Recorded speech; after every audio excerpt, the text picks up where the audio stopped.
Monsieur Mansaré, Oui. expliquez au tribunal ce qui vous est arrivé. Merci beaucoup, Monsieur le Président. C'était lundi et matin, le 28 septembre. J'ai quitté la maison, je suis venu au bureau. À l'époque, c'était la radio Familia FM. Après la conférence de la rédaction, puisque ce jour, c'était vraiment une journée mouvementée, il n'y avait pas de véhicule. Normalement, c'était Thierno Alpha Ibrahima Baldé, qui est actuellement FIM FM, qui a été envoyé. Mais il n'y avait pas de véhicule, il n'y avait pas de circulation. Et moi, j'avais une moto Honda. Donc, David Tounfedouna a dit, Mansaré, aujourd'hui, je sais, c'est un jour de réalisation. Je devais réaliser les émissions Vie de couple, santé et Conakry Réalité. Il me dit, nous allons encore sursoir à ça. Tu vas aller avec Thierno Alpha Ibrahima Baldé au stade. Vous allez couvrir. Lui devait faire le direct, moi je fais l'interview. Donc 2 litres fut trouvé, on a mis dans la moto. Au lieu qu'on ne prenne la route de Prince, parce qu'il n'y avait pas de circulation du tout, on a eu peur pour ne pas être cogné. On a pris la route de RTG Taouya. En passant, nous sommes venus sortir juste à Amdalaï.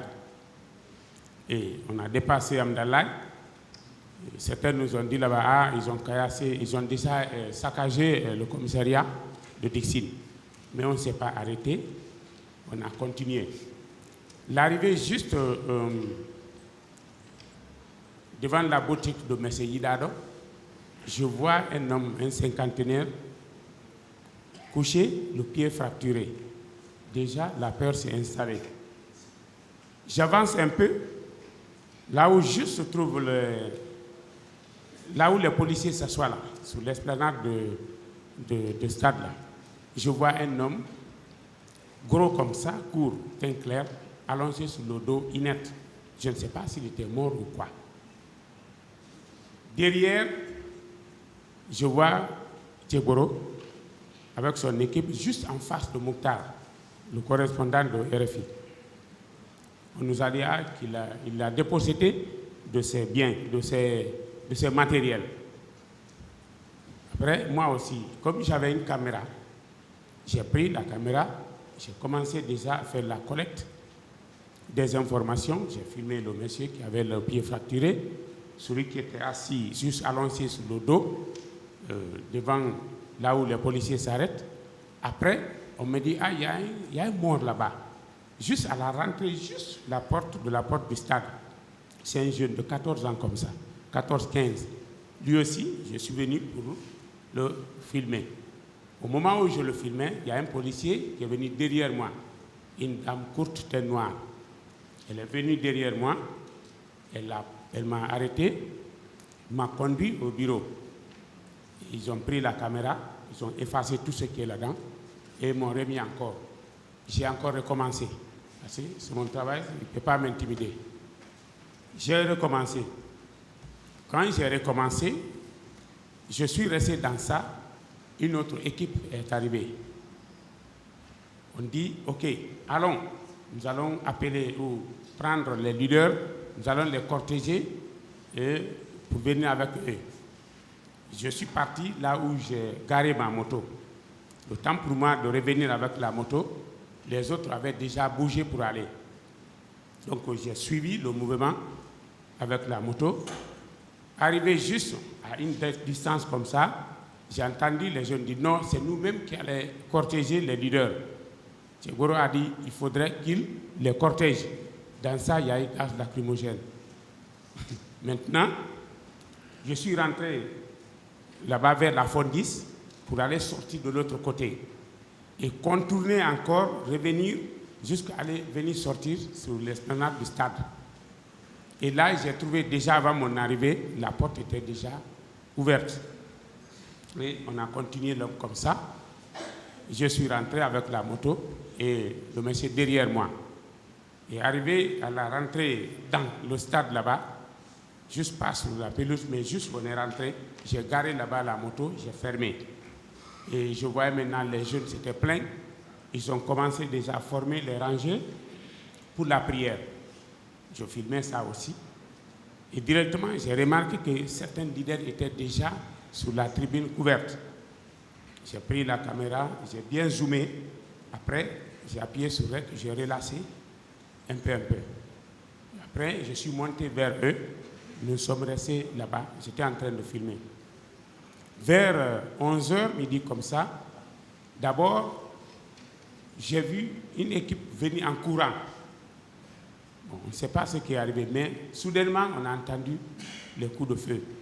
C'est comme si c'était, tu mettais le maïs au feu, quand ça éclate comme ça, le bruit là, c'était comme ça. C'était sans cesse. Là, c'était déjà les militaires qui étaient arrivés. Soudainement, je vois une équipe à la porte. Et de l'autre côté du stade, vers la droite, je vois déjà un jeune à terre. Il avait une chemise noire. Je regarde comme ça, je vois les militaires arrêtés sous le panneau, là où le score sort là.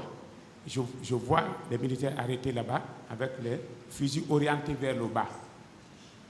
Soudainement, je vois un qui a tiré un jeune. Quand il est tombé, il s'est agenouillé sur lui. Il a orienté encore l'arme comme ça. Je regarde vers là-bas. C'est une femme que je vois en train d'être déshabillée par un militaire. On lui a déshabillé comme il est né. Nu, comme ça. Et ses habits, il a pris et allait jeter ça loin. Je filmais ça aussi. J'ai vu un policier qui allait chercher ces habits-là et remettre à la dame. C'est pourquoi je collabore beaucoup plus maintenant avec la police que les hommes là. Parce qu'il n'y a pas d'humanité là-bas. Je continue. Je dis, il faut que je garde mon sang-froid pour continuer, pour faire vraiment avoir les belles images pour l'événement là. Puisque quand je faisais la formation en tourisme, j'ai fait le guidage, on m'a dit quand il y a l'accident, on m'a montré comment il faut faire, qu'est-ce qu'il faut, il ne faut pas se paniquer. Donc dès que cela se produit, je me suis rappelé de ça. J'ai gardé le sang-froid, j'ai continué maintenant de filmer. Maintenant, le stade se vidait, on était en haut avec les leaders. Soudainement, je vois un homme cagoulé, teint clair, gros, qui venait avec des fusils. Il tirait à la direction là où nous étions. J'entends une petite voix en bas. Venez, venez, mais je ne vois pas la personne. La personne insistait trop.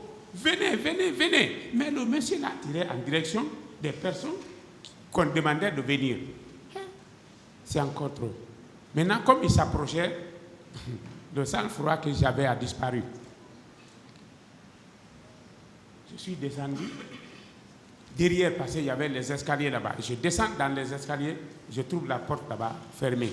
Je remonte encore. Je dis, ah, ici, reculer, c'est mourir. Avancer, c'est mourir. Vaut mieux d'avancer et mourir. J'ai fait face à ce militaire. Je descendais maintenant. S'il était devant moi. Dès que lui, il a mis pied sur le pelouse, non, il ne fallait pas. On lui a tabassé, il est tombé d'un seul coup, je pensais qu'il est mort. Moi, je lui ai sauté. Moi, en descendant, j'ai fait sortir le badge, le micro à main, juste pour qu'il puisse savoir que c'est un journaliste qui est là. Mais quand le premier militaire m'a pris, il m'a terrassé, je me suis relevé, je n'ai rien laissé.